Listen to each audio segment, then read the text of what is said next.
Okay, I'm continuing on with the theme of cooling in this episode, because in last episode, of course, you saw me wrap the exhaust manifold to try and keep some of that exhaust heat away from the supercharger, and in this episode, I need to find a home for this thing, Intercooler.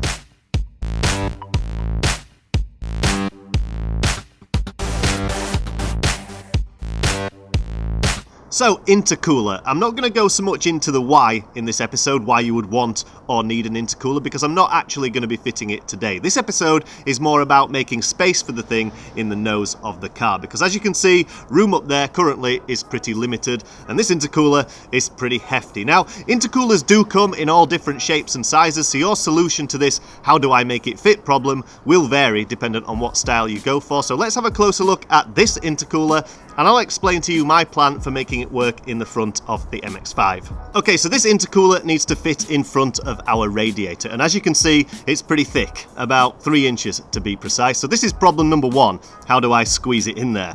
Problem number 2 then is going to be getting our inlet and outlet pipes connected up to it. Now you'll notice with this intercooler, the ports are at the top, so in all probability, I'm going to have to run the pipework over the top of the radiator. So these two problems are what I'm going to try and find a solution for today. Problem number 3 then is obviously getting it mounted into the car, but that I'll cover in a later episode when I get round to fitting it. And these are just all things you need to consider when you buy an intercooler for your car, because it's always best to buy one that works with your engine base configuration, not against it, or you might find yourself with more headaches than you bargained for. So why did I choose this intercooler, I hear you ask? Well, this is where I owe a big thanks to Simon Sears. Now, Simon is also building a supercharged MX5 and recently changed his plans and decided to go charge cooled, which is water to air cooled basically. So he had this air to air intercooler spare kicking around not doing anything, so he sent it to me for the small sum of £20 with a blow-off valve as well, which I'll get round to in a future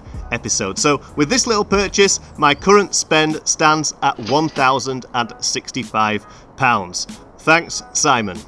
Okay, so now I know what I've got to do to get this intercooler to work, which is basically relocate the radiator, because currently there is not enough room in front of it to mount the intercooler, nor is there enough room above it to get the pipework over the top and still be able to close the bonnet. So first up, I think I'm going to tackle how to get the radiator lower into the engine bay, which means before I do anything, I've got to remove the radiator from the car. But I'm going to skip that step because I already went over that in quite some detail back in episode 14 of this series. So if you want to see that, click the link at the top of the screen right now. Okay, I've got the rad out, and to get it to sit lower in here, I'm basically going to remove the lower radiator support brackets and mount them further down in the engine bay, using the mounts for the anti-roll bar brackets instead. And this will give me about an inch drop over standard, which should make enough room to get the intake pipes over the top. Now, I will need to elongate the holes in the radiator brackets to make this work, so I'm going to hog them out a bit, and I'm also going to have to drill out and retap this broken off bolt as well, which wasn't me for once, I promise, but that does need sorting. And once I've taken care of all that, I can get these radiator brackets bolted back in using some slightly longer than stock M6 bolts, and then it'll just be a case of offering the radiator into the car and making a few tweaks to the lower brackets to make sure it sits straight and level. Now, there was another issue with dropping the brackets this way, and that was the power steering pipes, because in stock form they run inboard of the near side bracket, but after lowering them down it was clear it wouldn't work like this anymore. So after a bit of head scratching, what I ended up doing was routing them outboard of the bracket instead, and with some nifty repurposing of the stock brackets and mounting points, I was able to resecure the lines in position without having to make many other changes. In fact, the only thing I had to do was take the angle grinder and grind off a small lip on one of those tow hooks at the front here to give me a bit of much needed clearance. And once I'd done that, everything was tightened back down, and that was it for lowering the radiator.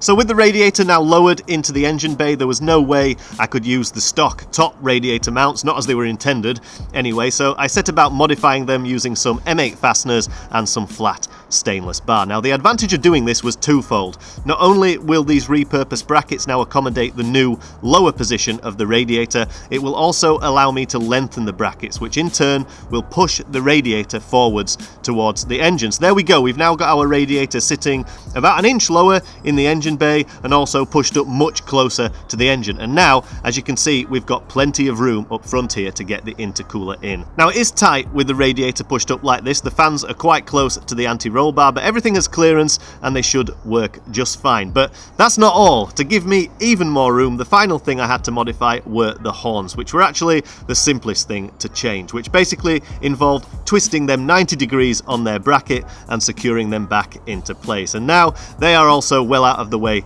too. So with that taken care of, this about completes this radiator modification, so I can fit the coolant hoses back to the radiator and fill it back up, except my top hose now is about 2 inches too long, but after a bit of a trim up, it's good to go.